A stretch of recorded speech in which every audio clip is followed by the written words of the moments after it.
बढ़ते अब आगे, बीजेपी से संबित पात्रा इस वक्त एक प्रेस कॉन्फ्रेंस कर रहे हैं, सीधा रुख करते हैं।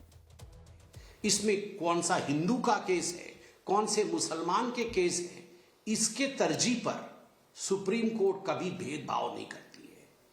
तीसरा विषय, बड़े दुख के साथ मुझे कहना पड़ रहा है कि मौलाना मदनी जी ने भोपाल के अपने उस भाषण में यह भी कहा कि जो मुर्दा कौमें हैं वो झुक जाती है, वो सरेंडर कर देती है, और जो जिंदा कौम है वो आवाज उठाती है, वो आंदोलन करती है। और उदाहरण दिया वंदे मातरम का कि लोग वंदे मातरम बुलवाना चाहते हैं और मुर्दा कौमें झुक जाती है और जिंदा कौमें झुकती नहीं है। मैं मदनी साहब को याद दिलाना चाहूंगा और कहना चाहूंगा कि मदनी साहब, वंदे मातरम किसी धर्म का नहीं है। वंदे मातरम इस मिट्टी का सुगंध है, हिंदुस्तान का सुगंध है वंदे मातरम। हिंदुस्तान की वह बोली है, मां भारती की वह बोली है वंदे मातरम, जिस बोली को अपनाते हुए न जाने कितने असंख्य लोगों ने अपना बलिदान दिया ताकि आज हम स्वाधीनता के सांस को, स्वाधीनता के वातावरण में हम सांस ले सके, ताकि हम स्वतंत्र हो सके।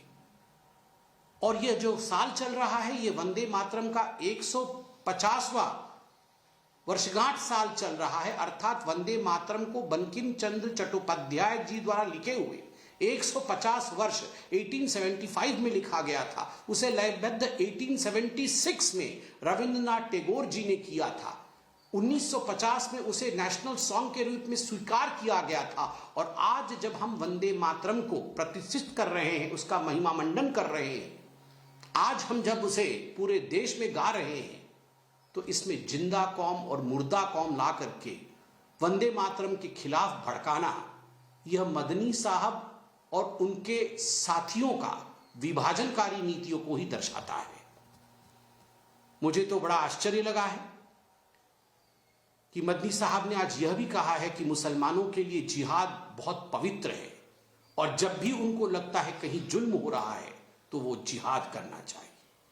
मुझे लगता है इस प्रकार के शब्दों से, इन शब्दों के प्रयोग से कहीं ना कहीं हिंदुस्तान की जो मूल भावना है, हिंदुस्तान का जो मूल मंत्र है, सबका साथ, सबका विकास, सबका विश्वास और सबका प्रयास, उस पर कुठाराघात होता है। मदनी साहब को इस प्रकार के वचनों का प्रयोग नहीं करना चाहिए। हम घोर निंदा करते हैं इस प्रकार के उनके बयानों का। साथ ही आज अखिलेश यादव जी ने भी कोई कोर कसर नहीं छोड़ा, भ्रामक वक्तव्यों को फैलाने की कोशिश की एसआईआर को लेकर। और अखिलेश यादव जी ने कहा एसआईआर होगा तो आरक्षण समाप्त हो जाएगा, नौकरी चली जाएंगी, महंगाई बढ़ जाएगी। मुझे तो लगता है एसआईआर के विषय में अखिलेश यादव जी को ट्रेनिंग लेनी चाहिए।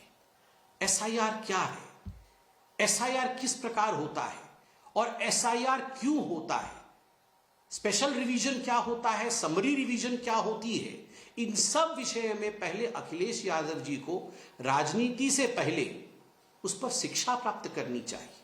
कैसे नौकरी चली जाएगी? एसआईआर होने से किसी की नौकरी कैसे चली जाएगी? एसआईआर से आरक्षण छिन जाएगा?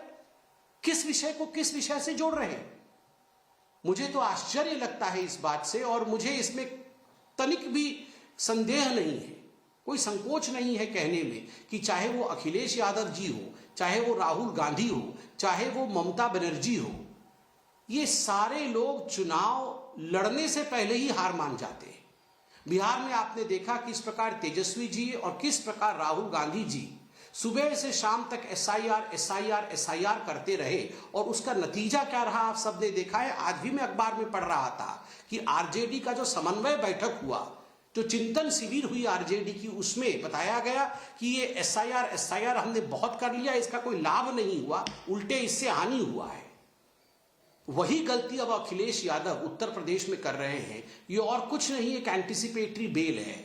उन्हें पता है कि हार होने वाली है, उन्हें पता है करारा हार के साथ जो हाल आरजेडी का बिहार में हुआ, वही समाजवादी पार्टी का भी उत्तर प्रदेश में होने वाला है।